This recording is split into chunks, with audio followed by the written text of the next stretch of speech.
placer, como seguimos, pues vamos a seguir comentando la historia de México, en la que ahora vamos a hablar de uno de los presidentes. Vamos a hablar de Melchor Musqui. Su nombre completo es José Ventura Melchor Ciriaco de Eca y Musquiz y Arrieta. Va a nacer en Santa Rosa, Coahuila, un día 5 de enero de 1790 y va a morir en México el 14 de diciembre de 1844.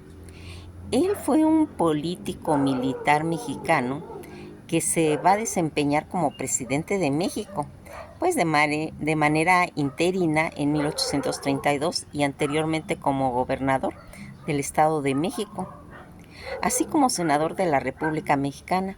En su honor está nombrada la ciudad de Musqui, en el estado mexicano de Coahuila. Toda esta trayectoria en cuestión de él cuando estaba su gabinete de Melchor Musqui, predecesor de Anastasio Bustamante y sucesor sería de Manuel Gómez Pedraza, que va a ocupar ese puesto. Va a ser del 2 de marzo de 1824 al 10 de noviembre de 1828 y sucesor de Manuel Gómez Pedraza, en la que va a ir haciendo todo este pues caminar. Cuando él muere a la edad de 54 años. Siempre hemos comentado que es importantísimo saber cuándo nacen, cuándo mueren y de dónde son. Todos estos datos van llenando un perfil de las personas y también van viendo pues esa psicología que se va a manejar. Su sepultura está en el Panteón de Santa Paula, y como él, de su nacionalidad mexicana con religión totalmente católica, su esposa se llamaba Joaquina Besares, ¿sí? Su ocupación, en la que él sobresalió con el rango militar de general, estando en esa época el Partido Político Popular Yorquino. Recordarán que habíamos comentado de que en esa época pues no habían partidos, ¿sí? Como ahora que el PRD, que el PRI, que el PAN, que Morena, no. En esa época estaban manejando situaciones de logias masónicas. Él pertenecía a ese partido político del Yorquino. El otro es el partido escocés, ya lo hemos comentado en otros videos.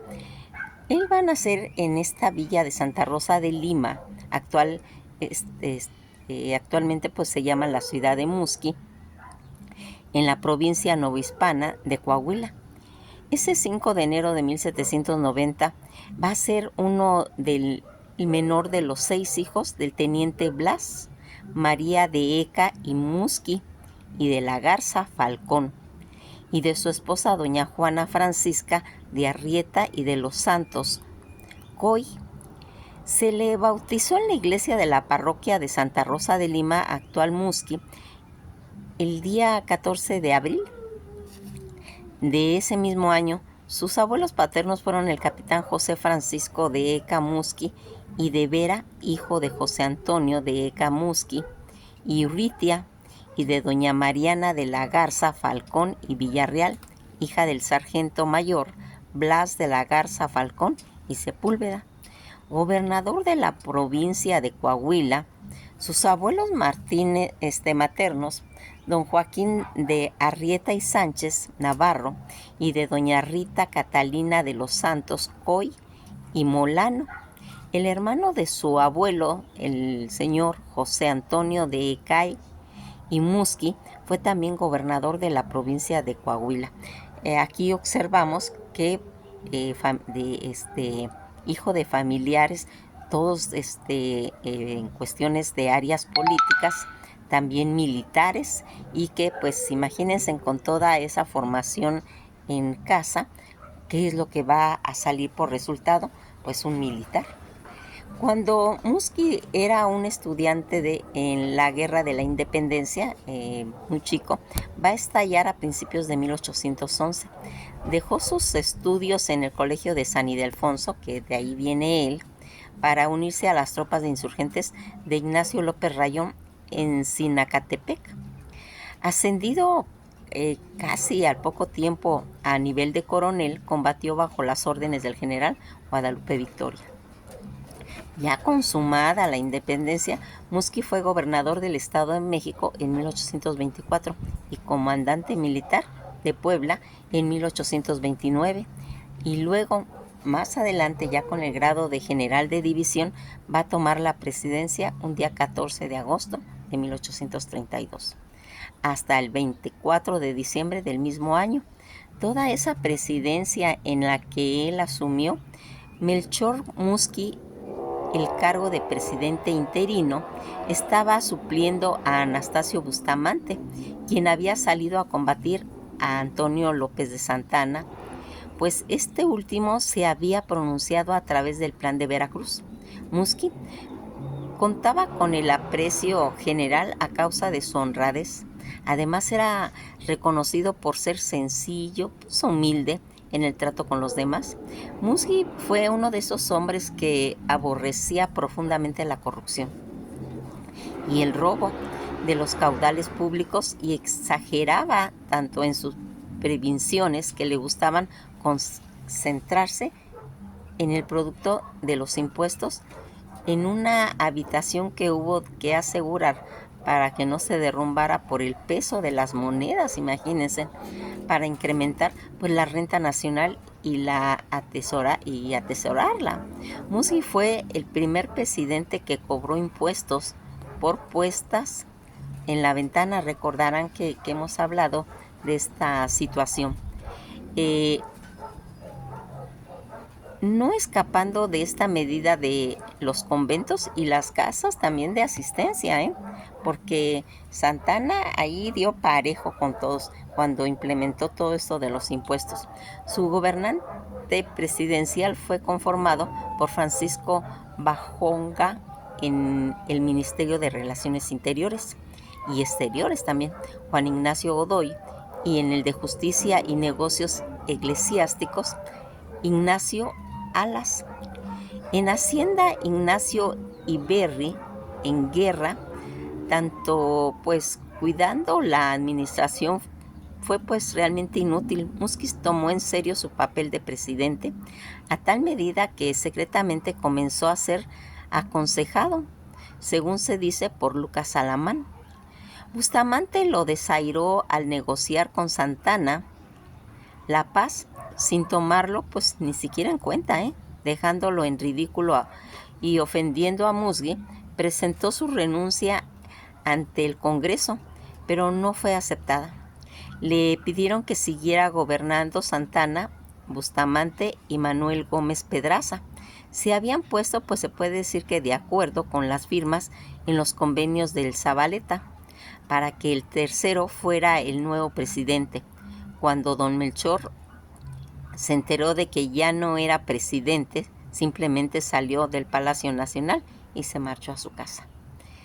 ¿Cómo ven todo esto?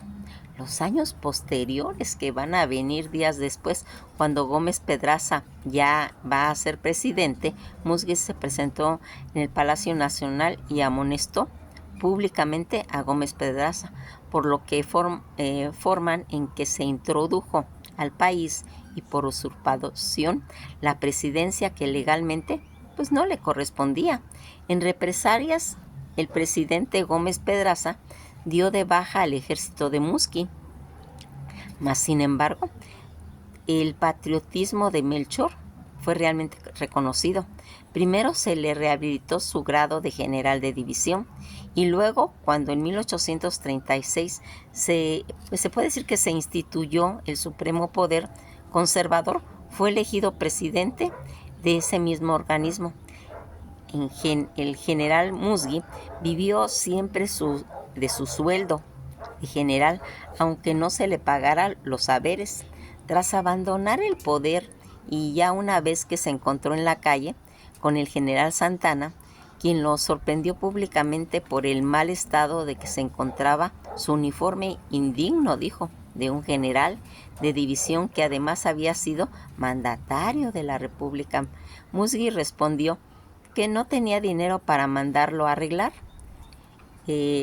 Así era su sencillez, así era él, no estaba tratando, pues se puede decir, de quedar bien, porque recordarán que Santana invirtió los impuestos, ese cobro que se tenía de pagar impuestos hasta por las ventanas, todo fue ocupada para poner de gala a todo su ejército. Entonces cuando ve a Musgi le dice, oye, pues mira qué fachas traes, mira cómo viene tu uniforme, y él simplemente le dice, yo no tengo dinero pues, para estarme comprando uniformes. Pues como es sabido, él vivía únicamente de su sueldo de general.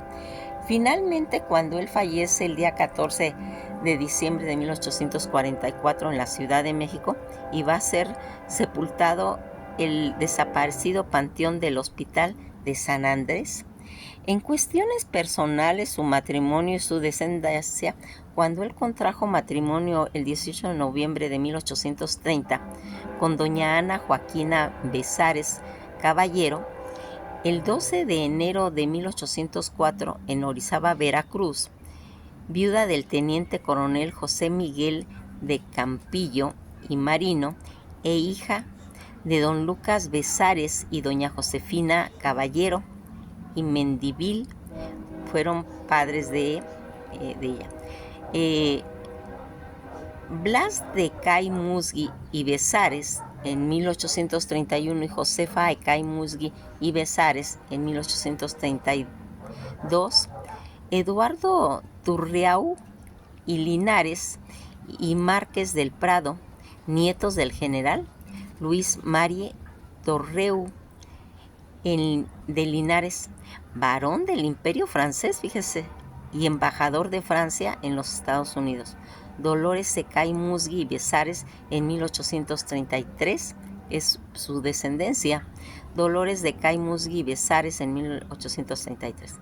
Concepción de Cay Musgi y Besares en 1835 y Melchor de Cay Musgi Besares en 1838, Julio Cay Musgi y Besares en 1839 y Leandro Ecay Musgi Besares en 1841.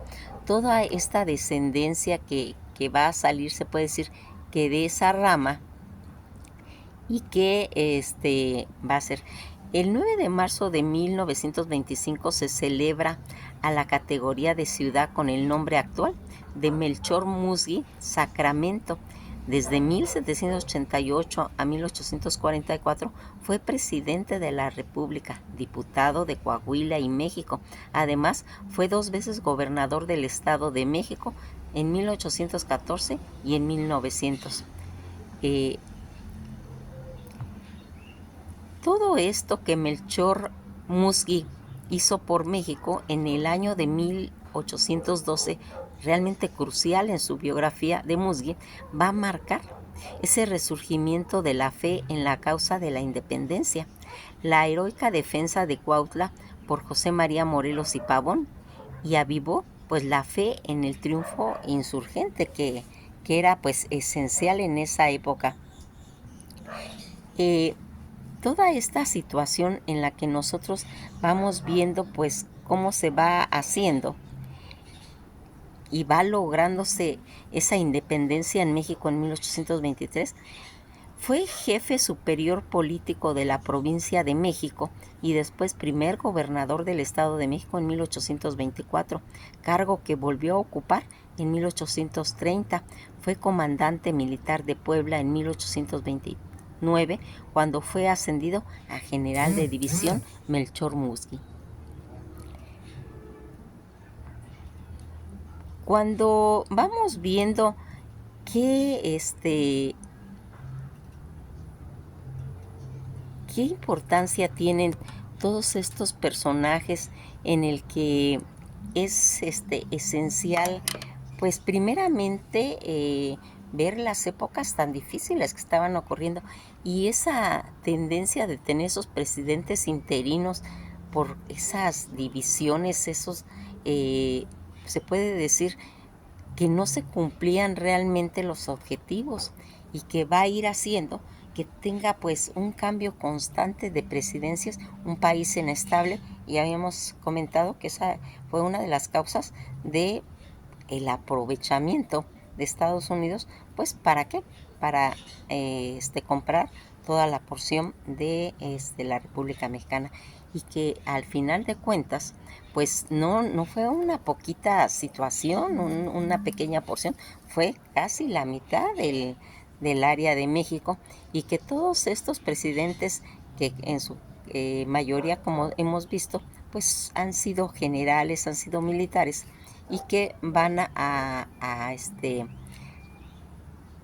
tener una etapa difícil, ¿eh?